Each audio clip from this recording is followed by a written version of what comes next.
In this video, we are going to graph this trigonometric transformation shown here in this green rectangle. And folks, if you can graph this, then you'll be able to graph anything that your teacher presents to you. Look at this. We have negatives all over the place. We have fractions. We even have a vertical shift. So let's get started using this paradigm equation written in red. And I've seen it written as both plus or minus c, and as we'll find out in a minute, it really doesn't matter. So let's start with the a. The a refers to the amplitude of the function. And the amplitude is going to be the absolute value of the a coefficient. In this case, it's going to be 2. And the amplitude represents the distance between the minimum and maximum of a function and its middle. So here, this is actually the sine function. The amplitude is going to be this distance right here. So here's the middle of the graph, or the horizontal axis of symmetry. Here's the maximum, here's the minimum, and the amplitude refers to the distance from the middle to either the minimum or maximum. Next, let's look at the period of the function. And recall that the period refers to how long it takes for the function to perform one complete cycle. Here, we're going to take the period of the parent function, which is 2 pi, and divide it by the absolute value of b. Now, my intuition with this particular function is that because there's a fraction in front of the x, this particular function is going to travel slower, meaning the normal cosine function begins and ends in a period of 2 pi. This is going to be 1/3 slower, which means it's going to take 3 times the amount of time, or 6 pi. So that's my intuition just looking at it, but let's go ahead and do the math. We have 2 pi divided by the absolute value of -1/3. That is the same as 2 pi divided by +1/3. We're going to use keep change flip. We're going to keep the original fraction, change from division to multiplication, and multiply, and indeed we do get 6 pi. Okay, moving on, now let's talk about the phase shift. So we have an amplitude of 2, and we have a period of 2 pi. 6 pi. 2 pi is the parent function, and ours is 1/3 as fast, therefore 6 pi. Okay, let's make some room. Now we're going to talk about the phase shift, and another way to say phase shift is to determine the beginning and the end point of the function. So what I like to do is take what's in the parentheses to get the start point and set that to 0. So we're going to take -1/3 x minus pi over 2 equals 0. And then we are going to solve for x. So we're going to have -x/3 equals pi over 2. We're going to cross multiply, and we're going to get -2x equals 3 pi, and x equals -3 pi over 2. So folks, that is our starting point. Now there's 2 ways to get the end point. One way is to take the starting point of this function, which again is -3 pi over 2, and add the period of this function to it.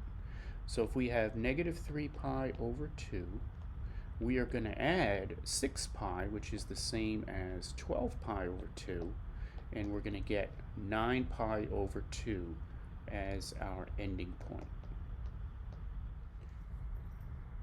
The second way to get the ending point is to take what's in the parentheses and set that to the endpoint of the original parent function.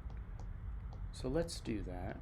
The ending point of the original parent function is going to be 2 pi. So we have -x/3 is going to equal 2 pi, which is the same as 4 pi over 2, plus pi over 2. That means negative x over 3 is going to equal 5 pi over 2. Negative 2x equals 15 pi, and x equals negative 15 over 2 pi. Folks, that sound you hear in the background is my dog chewing on a biscuit. Sorry about that. So here we have an interesting situation. We have a starting point of negative 3 pi over 2, and we have two different ending points. Okay, our first ending point is 9 pi over 2, and our other ending point would be if we were going in the opposite direction at negative 15 pi over 2. But both of these would have a period of 6 pi, which is the same as 12 pi over 2. This is going to be in the negative direction, and this is going to be in the positive direction. Okay, but in the end analysis, I'm going to go ahead and use the positive version just to make this video a little bit simpler. Okay, we almost have all the information we need to graph. Next, we're going to talk about the presence or absence of any vertical shift, and that's indicated by this D letter. And here we have a positive shift of 1, which means we're going to have a vertical shift in the positive 1 direction.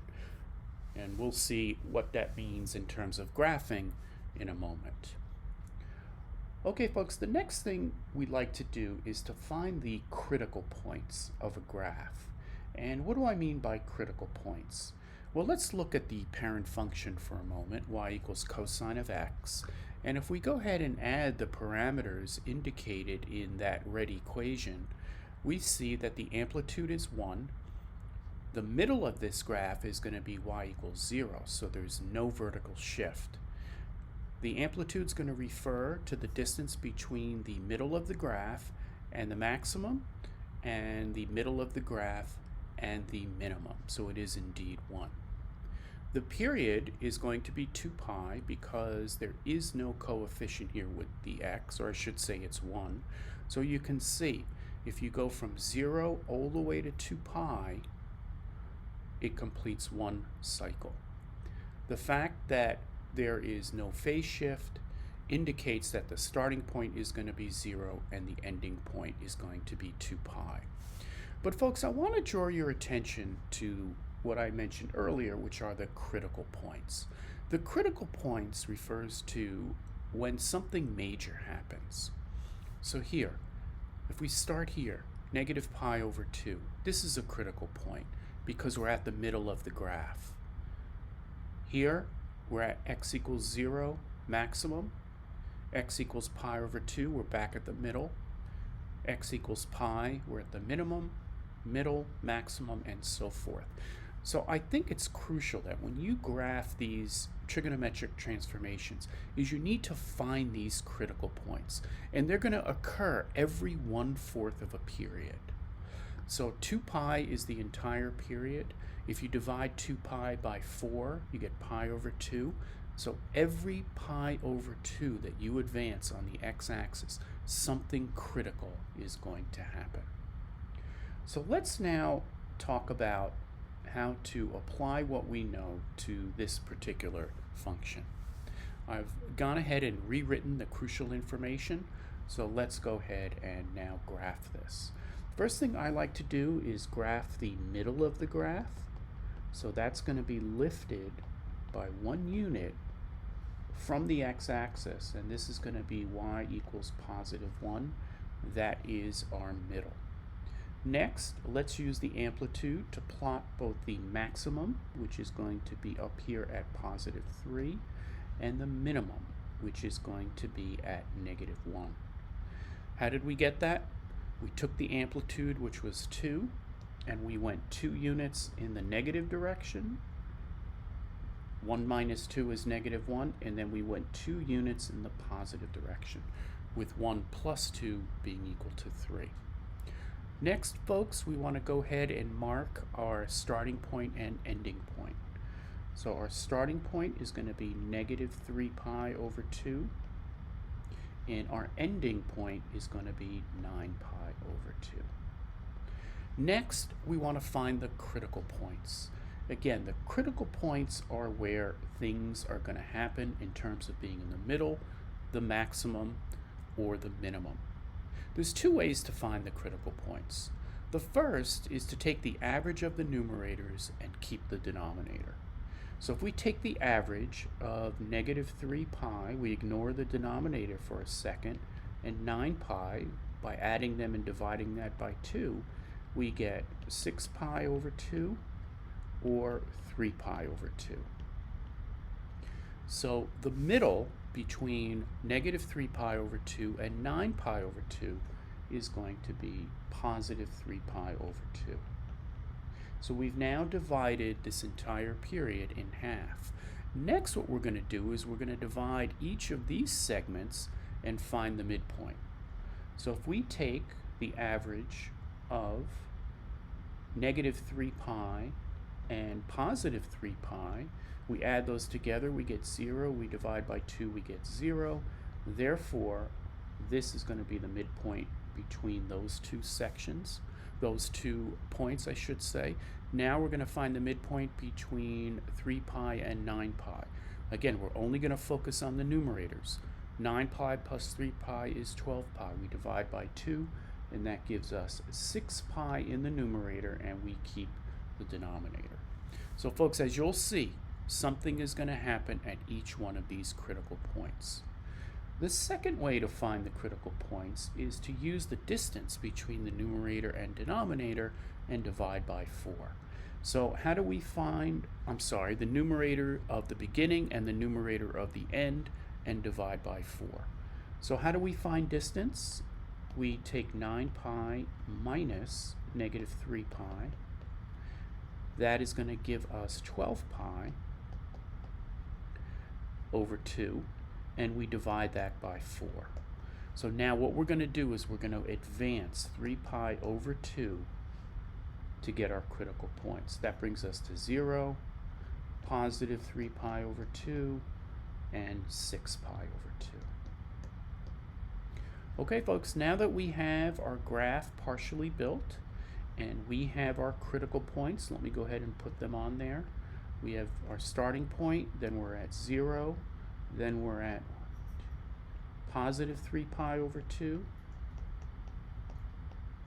positive 6 pi over 2, and then we're going to end at 9 pi over 2.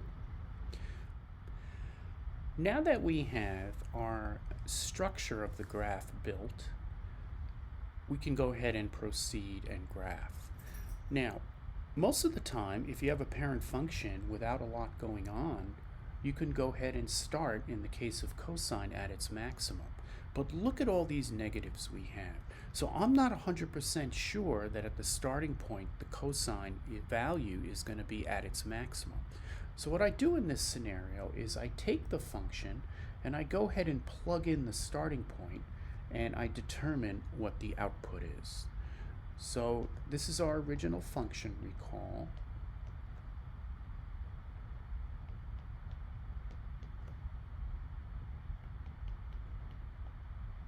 And our starting point is at x equals negative 3 pi over 2. So what I'm going to do, folks, is I'm going to input the x value at the start, and then I'm going to get the output by solving for y.